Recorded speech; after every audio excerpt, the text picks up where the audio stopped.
শেষ মুহূর্তে কি সত্যিই ভোটের হাওয়া বদলাচ্ছে, নাকি এটা শুধুই চোখের ধাঁধা? কারণ ভোটের ঠিক কয়েক সপ্তাহ আগে এমন কিছু ঘটনা একের পর এক ঘটে যাচ্ছে যেগুলোকে আলাদা করে দেখলে ছোট মনে হতে পারে, কিন্তু একসাথে জুড়ে দেখলে এগুলোই কিন্তু একটা বড় রাজনৈতিক সিগন্যাল দিচ্ছে।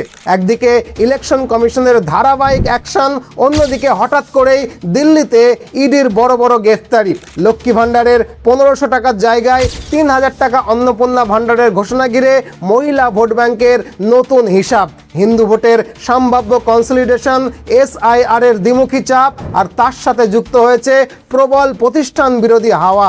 এগুলো কি শুধুই কোইন্সিডেন্স, নাকি এর পেছনে তৈরি হচ্ছে বড় কোনো পলিটিক্যাল শিফট? এর সব কিছু মিলিয়েই আজকের ভিডিওটাতে আমি আপনাদের সামনে 5টা গুরুত্বপূর্ণ কারণ রাখবো। প্রতিটা কারণ বিশ্লেষণ করে দেখব যে আসলে কি ইঙ্গিত পাওয়া যাচ্ছে, কিন্তু শেষ সিদ্ধান্তটা আপনাদেরকে নিতে হবে যে ভোট আসলে কোন দিকে ঘুরছে। তো চলুন একদম শুরু থেকে শুরু করি। তবে যেহেতু আলোচনাটা দীর্ঘ হবে, তাই পুরো আলোচনাটাকে আমরা 5টা চ্যাপ্টারে ভাগ করে আলোচনা করব। চ্যাপ্টার 1, ইলেকশন কমিশনের অ্যাকশন আর দিল্লিতে ইডির গ্রেফতারি। দেখুন, যেদিন থেকে বাংলায় ভোট ঘোষণা হয়েছে সেদিন থেকেই কিন্তু শুরু হয়ে গেছে স্বরাষ্ট্র মন্ত্রক আর ইলেকশন কমিশনের জোড়া অ্যাকশন। প্রথমেই কেন্দ্রীয় স্বরাষ্ট্রমন্ত্রী অমিত শাহ আমাদের রাজ্যের রাজ্যপালকে বদল করে এমন একজন রাজ্যপালকে পশ্চিমবঙ্গের দায়িত্বে এনেছেন যিনি অত্যন্ত কড়া ধাতের একজন মানুষ।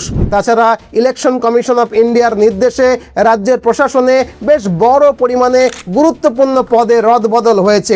চিফ সেক্রেটারি বা মুখ্য সচিব, রাজ্যের শীর্ষ আমলা, director general of police DGP, রাজ্যের পুলিশ প্রধান, একাধিক জেলার ডিস্ট্রিক্ট ম্যাজিস্ট্রেট বা DM যারা দীর্ঘদিন একই জেলায় ছিলেন, এরকম সুপারিনটেন্ডেন্ট অফ পুলিশ বা SP-কে পর্যন্ত বদল করা হয়েছে। আপনারা জানেন, শুধু উচ্চপদস্থ প্রশাসনিক অফিসারদেরকেই নয়, নির্বাচন শুরু হওয়ার আগেই একাধিক SDO-কে পর্যন্ত বদল করা হয়েছে, এমনকি অনেক BDO-কে পর্যন্ত সাসপেন্ড করা হয়েছে। অর্থাৎ মুখ্য সচিব থেকে DM, SDO থেকে BDO সবাই বদল হয়েছে। আবার রাজ্য পুলিশের DG থেকে SP পর্যন্ত বদল হয়ে গেছে। এদের মধ্যে কাউকে তো আবার রাজ্যের বাইরে পর্যন্ত পাঠানো হয়েছে। আর ইলেকশন কমিশনের অ্যাকশন শেষ হতে না হতেই এবার দিল্লিতে শুরু হয়েছে স্বরাষ্ট্র মন্ত্রকের নিয়ন্ত্রণাধীন ইডির অ্যাকশন।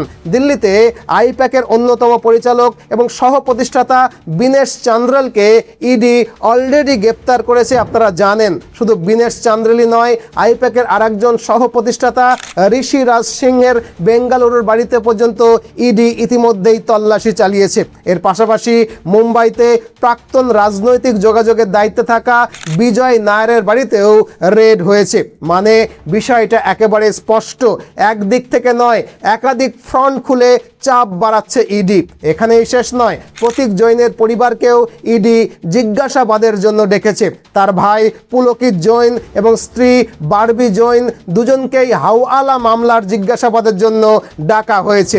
বিষয়টার গুরুত্ব আর টাইমিংটা নিশ্চয়ই আপনারা উপলব্ধি করতে পাচ্ছেন। আর তাই আসল প্রশ্নটা এখানেই, এটা কি শুধুই তদন্ত, নাকি তদন্তের আড়ালে অন্য খেলা চলছে? কারণ প্যাটার্নটা কিন্তু নতুন নয়। ঠিক এভাবেই আগে দিল্লিতে হয়েছে, ঠিক এভাবেই বিহারেও হয়েছে, আর তারপরেই সেই রাজ্যগুলোতে ক্ষমতার সমীকরণ বদলে গেছে। তাই প্রশ্ন উঠছে, তাহলে কি পশ্চিমবঙ্গেও সেই একই স্ক্রিপ্ট চালানো হচ্ছে? কারণ একদিকে ইডি, অন্যদিকে ইলেকশন কমিশন।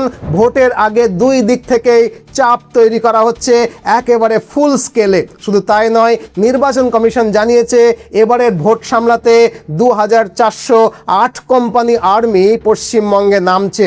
এমনকি জঙ্গি দমনে ব্যবহৃত সাজোয়া গাড়ি ও মিলিটারি ট্রাক পর্যন্ত পশ্চিমবঙ্গে ঢুকে পড়েছে। দেখে শুনে মনে হচ্ছে এটা কি কোনো নির্বাচন, নাকি রীতিমতো যুদ্ধের প্রস্তুতি?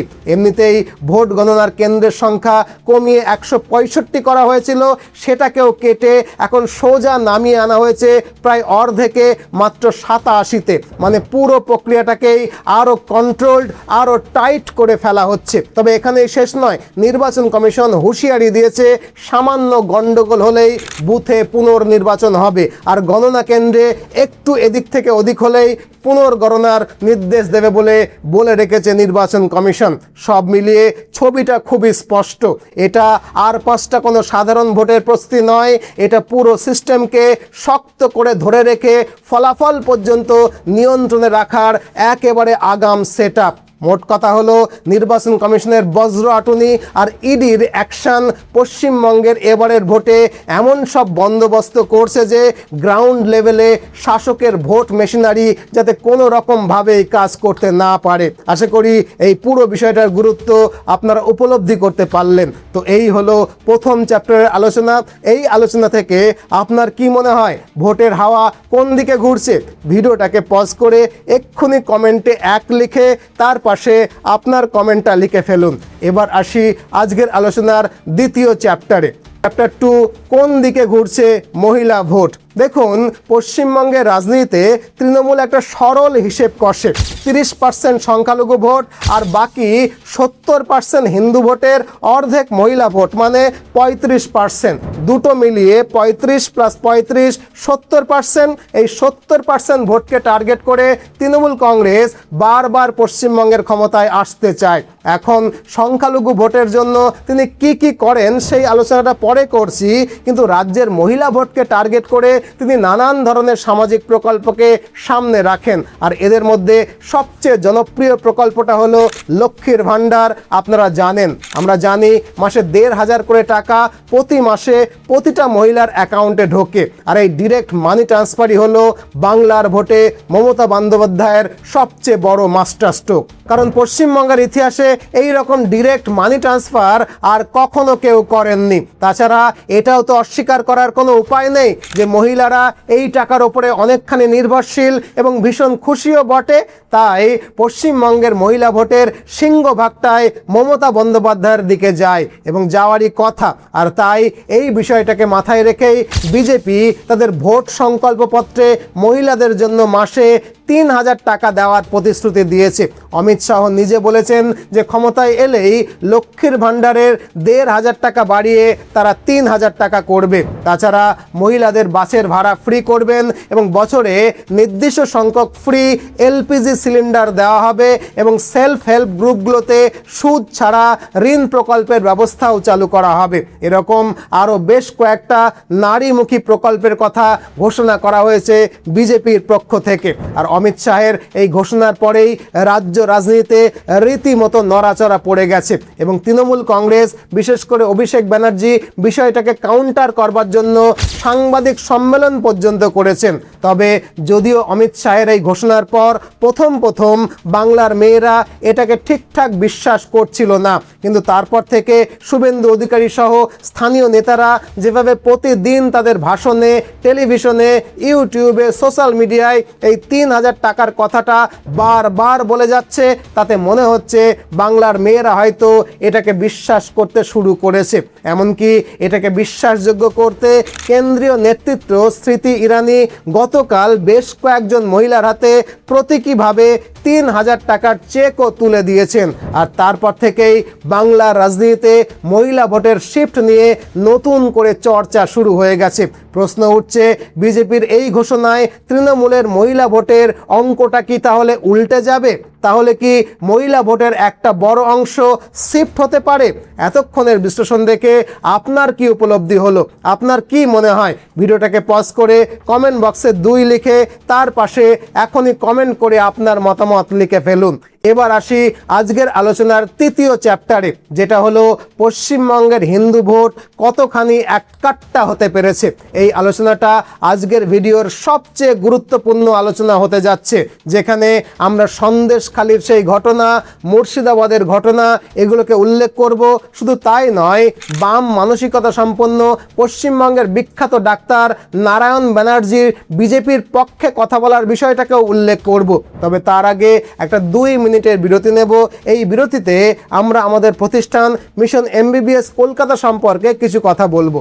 আপনারা জানেন, ভারতবর্ষে ডাক্তার হতে গেলে আমাদেরকে সর্বভারতীয় নিট এক্সামে বসতে হয়। তবে যেহেতু ভারতের সরকারি মেডিকেল কলেজের সিট সংখ্যা খুবই কম, তাই নিটে খুব ভালো স্কোর না করলে সরকারি মেডিকেল কলেজে চান্স পাওয়াটা খুবই মুশকিল। সেক্ষেত্রে ভারতের কোনো বেসরকারি মেডিকেল কলেজ থেকে MBBS করাই যেতে পারে, তবে 1 থেকে 1.5 কোটি টাকা খরচ করে বেসরকারি মেডিকেল কলেজ থেকে MBBS করার থেকে এর 4 ভাগের 1 ভাগ টাকায় উজবেকিস্তান, রাশিয়া, জর্জিয়ার মতো দেশের ভালো কোনো মেডিকেল কলেজ থেকে এমবিবিএস পাশ করে দেশে ফিরে আসাটা অনেকের কাছেই কিন্তু বেশি প্রেফারেবল। তাই আপনার বাড়ির ছেলে বা মেয়ে যদি নিটে খুব ভালো স্কোর নাও করে, সেক্ষেত্রে আপনি অনায়াসে আমাদের প্রতিষ্ঠান মিশন এমবিবিএস কলকাতাকে ফোন করে এখনই একটা অ্যাপয়েন্টমেন্ট বুক করতে পারেন। আমাদের কলকাতার অফিসে এলে আপনাকে এবং আপনার অভিভাবককে বিদেশে এমবিবিএস করতে গেলে কি কি করতে হয় তার খুঁটিনাটি বিষয় আমরা জানাবো। কোন কোন বিশ্ববিদ্যালয়ে আপনি আবেদন করতে পারবেন, তাদের কি কি শর্ত রয়েছে, আপনার জন্য কোনটা সবচেয়ে ভালো হবে, বা বিদেশে পড়াশোনা করতে গেলে নর্মালি কি কি অসুবিধা হয় এবং সেই অসুবিধাগুলো আমরা আপনাকে কি কিভাবে সাহায্য করব, এর সবটাই কিন্তু আমরা বলে দেব। এই সাহায্যের মধ্যে থাকবে অ্যাডমিশন, অ্যাকোমোডেশন, ভিসা প্রসেসিং, যদি দরকার হয় ব্যাংক লোন, কারেন্সি এক্সচেঞ্জ, এমনকি মেডিকেল কলেজ পর্যন্ত পৌঁছে দেওয়ার ব্যবস্থাটাও আমরাই করব।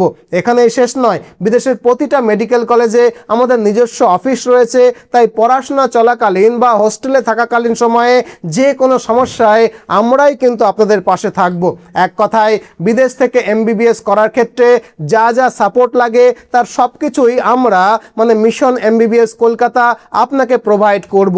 গত 10 বছরে আমরা 1000-এর বেশি ছাত্রছাত্রীকে সফলভাবে বিদেশ থেকে এমবিবিএস পাশ করিয়ে দেশে ফিরিয়ে এনেছি এবং দেশে ফিরে তারা সফলভাবে সরকারি হাসপাতালে ডাক্তারিও করছে। তাই আপনার ছেলে বা মেয়ে যদি এখন ক্লাস 11 বা 12-এ পড়ে অথবা নিট এক্সামের প্রস্তুতি নিচ্ছে, তাহলে নিশ্চিন্তে প্রস্তুতি নিক। যদি নিটে ভালো স্কোর করে দেশের সরকারি মেডিকেল কলেজে চান্স পায় তো ভালো কথা, নইলে বিদেশ থেকে ডাক্তারি পাশ করে আসার ব্যাপারে আমরা আপনাকে সাহায্য করার জন্য সব সময় আছি। আমাদের প্রতিষ্ঠান মিশন এমবিবিএস কলকাতার সঙ্গে যোগাযোগ করতে ডেসক্রিপশন বা পিন কমেন্টে দেওয়া লিঙ্কে ক্লিক করতে পারেন, অথবা ফোন নাম্বারে ফোন করে এখনই একটা অ্যাপয়েন্টমেন্ট ফিক্স করতে পারেন। আমাদের কলকাতা অফিসে এসেও কথা বলতে পারেন অনায়াসে।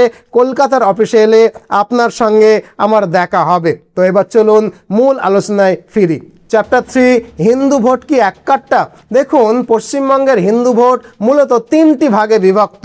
একটা বড় অংশ যে ভারতীয় জনতা পার্টির দিকে ঝুঁকে আছে, এই নিয়ে রাজনৈতিক মহলে বিশেষ কোনো দ্বিমত নেই। দ্বিতীয় বড় অংশ রয়েছে তৃণমূল কংগ্রেসের সঙ্গে, কারণ শাসক দল হিসাবে তাদের প্রভাব স্বাভাবিকভাবেই একটু বেশি।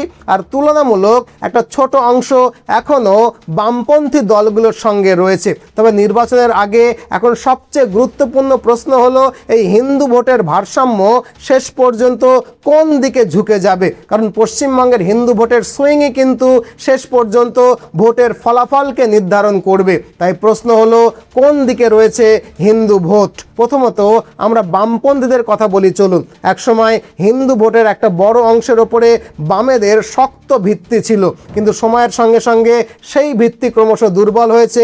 নানা রাজনৈতিক বিতর্ক, মতাদর্শগত বিভ্রান্তি এবং নেতৃত্বদের বক্তব্য সব মিলিয়ে বাম সমর্থকদের একাংশ ধীরে ধীরে কিন্তু অন্যদিকে সরে গেছেন।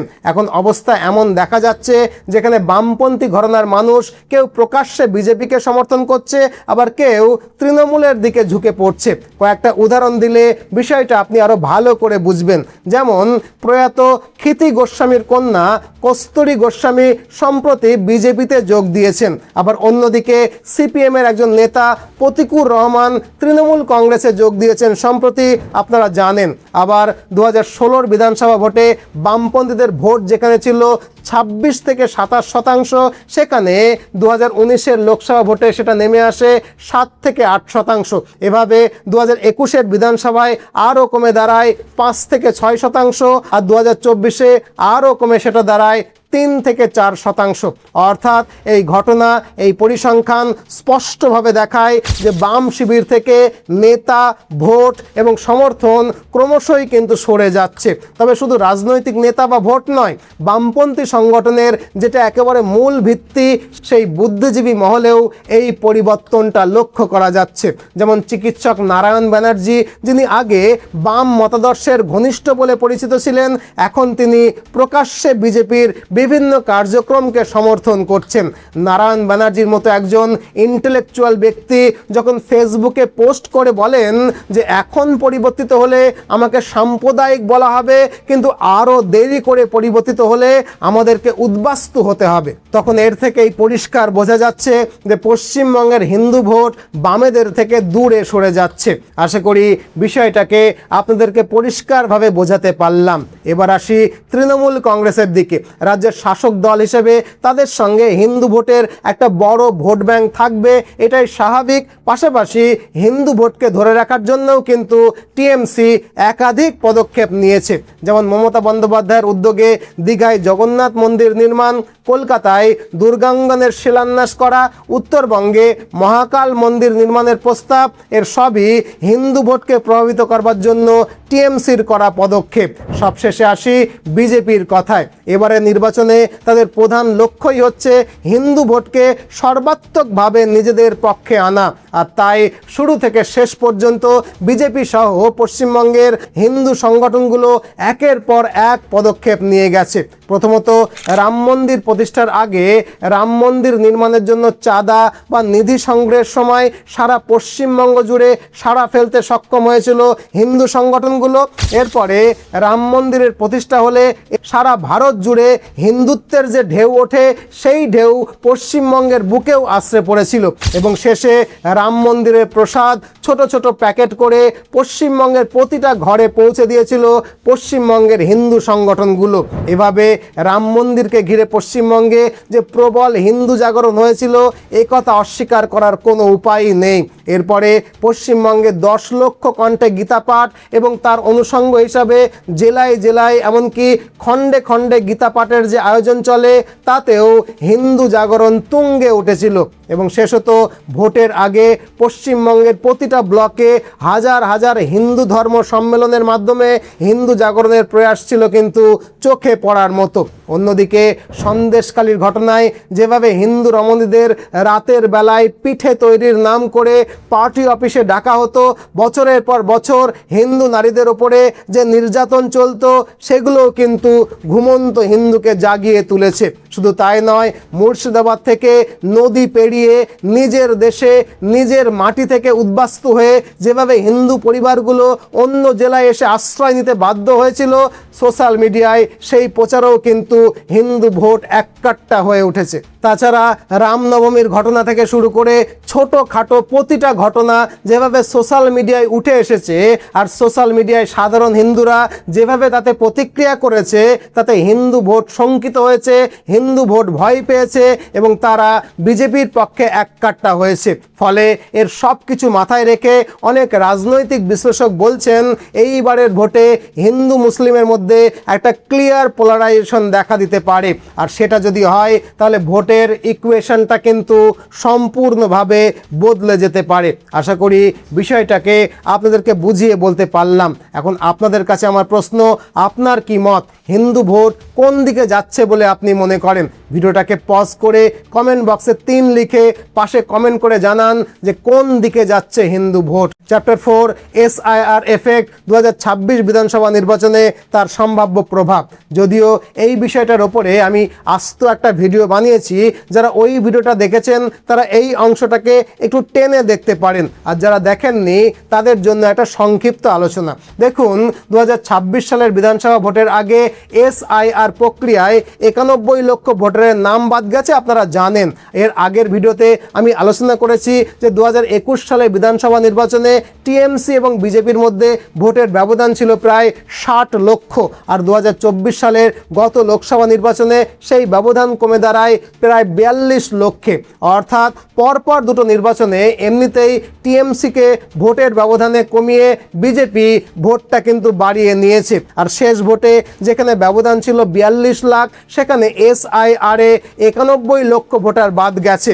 এখন এর ফল কি হবে সেটা আপনারা নিশ্চয়ই অনুমান করতে পাচ্ছেন। তাছাড়া আগের নির্বাচনে 294টা আসনের মধ্যে 7টি আসনের জয়ের ব্যবধান ছিল 1000 ভোটেরও কম, 38টা আসনে ব্যবধান ছিল 5,000 ভোটের কম আর প্রায় 75টি আসনে 5 থেকে 10% ভোটের ব্যবধানে হার জিত হয়েছিল। অর্থাৎ মোট প্রায় 120টি আসন ছিল ক্লোজ ফাইটের আসন। এই আসনগুলোতে এসআইআর এর প্রভাব বা ফলাফল পুরোপুরি কিন্তু হিসেব নিকেশ বদলে দিতে পারে। আশা করি এই পরিসংখ্যানটা আপনারা অনুভব করতে পাচ্ছেন। তবে এখানে আরও একটা গুরুত্বপূর্ণ বিষয় মাথায় রাখা দরকার, সেটা হলো এসআইআর এর ফলে পশ্চিমবঙ্গের কম বেশি প্রত্যেকটা ভোটারের মনেই একটা ভয় ঢুকে গেছে। সেই ভয়ের কারণে এবারে যে যেখানেই থাকুক না কেন ভোটের দিন ঠিকই পশ্চিমবঙ্গে উপস্থিত থেকে ভোট দেবে। এর আগে আমরা দেখেছি শহর অঞ্চলে প্রচুর মানুষ ভোটের দিন নানান কারণে ভোট দিতে যেতেন না। বিশেষ করে শহুরে হিন্দুদের মধ্যে এই প্রবণতাটা বেশি ছিল। আবার কেউ কেউ কর্মসূত্রে পশ্চিমবঙ্গের বাইরে থাকলেও তারা ভোট দিতে আসতেন না। কিন্তু এসআইআর সাধারণ ভোটারদের মনে এমনভাবে ভয় ধরিয়ে দিয়েছে যে এবারের ভোটে অধিকাংশ ভোটারই কিন্তু ভোট কেন্দ্রে ভোট দিতে আসবে, কারণ এসআইআর কম বেশি সকলের মনেই আতঙ্ক তৈরি করে দিয়েছে।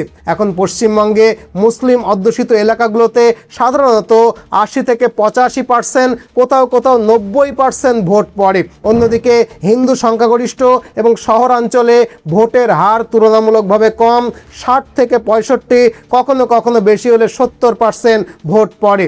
মানে পশ্চিমবঙ্গে মুসলিম সম্প্রদায়ের মানুষদের মধ্যে এমনিতেই ভোটের হার ম্যাক্সিমাম, তাই এই ভোটটা বাড়ার আর তেমন কোনো জায়গা নেই। কিন্তু হিন্দু ভোটার, বিশেষ করে শহুরে হিন্দু ভোট কিন্তু এবারে উল্লেখযোগ্যভাবে বাড়তে চলেছে।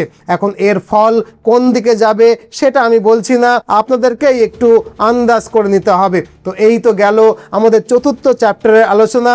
এবার আসি পঞ্চম এবং সবচেয়ে গুরুত্বপূর্ণ কারণ, অ্যান্টি ইনকামবেন্সি বা প্রতিষ্ঠান বিরোধী হাওয়া। চ্যাপ্টার 5, অ্যান্টি ইনকামবেন্সি বা প্রতিষ্ঠান বিরোধিতার হাওয়া। দেখুন, পশ্চিমবঙ্গে এবারের 26-এর বিধানসভা নির্বাচনে প্রতিষ্ঠান বিরোধী ঢেউ বা অ্যান্টি ইনকামবেন্সি ওয়েভ কতটা কার্যকর হবে সেটা বুঝতে হলে আবেগ নয়, ডেটা, ট্রেন্ড এবং গ্রাউন্ড রিয়েলিটির ওপরে দাঁড়িয়ে পুরো বিষয়টাকে বিশ্লেষণ করা জরুরি। প্রথমেই আমাদের মূল কাঠামোটাকে বুঝতে হবে। পশ্চিমবঙ্গে গত 15 বছর ধরে শাসন করছেন তৃণমূল কংগ্রেস, যার নেতৃত্বে রয়েছেন মমতা বন্দ্যোপাধ্যায়। দীর্ঘদিন ক্ষমতায় থাকা যে কোনো সরকারের ক্ষেত্রেই একটা স্বাভাবিক ক্লান্তি বা গভর্নেন্স ফ্যাটিগ তৈরি হয়, যেটাকে প্রতিষ্ঠান বিরোধী ঢেউ বা অ্যান্টি ইনকামবেন্সি ওয়েভ বলা হয়। এখন এই ঢেউ বা ওয়েভ কতটা গভীর তা নির্ভর করে 3টি স্তরের ওপরে। 1, ভোটের ডেটা, 2, ইস্যু ভিত্তিক অসন্তোষ এবং 3, বিকল্প শক্তির বিশ্বাসযোগ্যতা। প্রথমে ডেটার দিকে আসা যাক। 2021 সালে বিধানসভা নির্বাচনে তৃণমূল কংগ্রেস প্রায় 47.9% ভোট পেয়ে ক্ষমতায় আসে, যেখানে ভারতীয় জনতা পার্টি পায় 38.1% ভোট। দুই দলের মধ্যে ব্যবধান ছিল প্রায় 10% ভোটের শেয়ারে, যার সংখ্যায় ছিল প্রায় 60 লক্ষ ভোটের কাছাকাছি।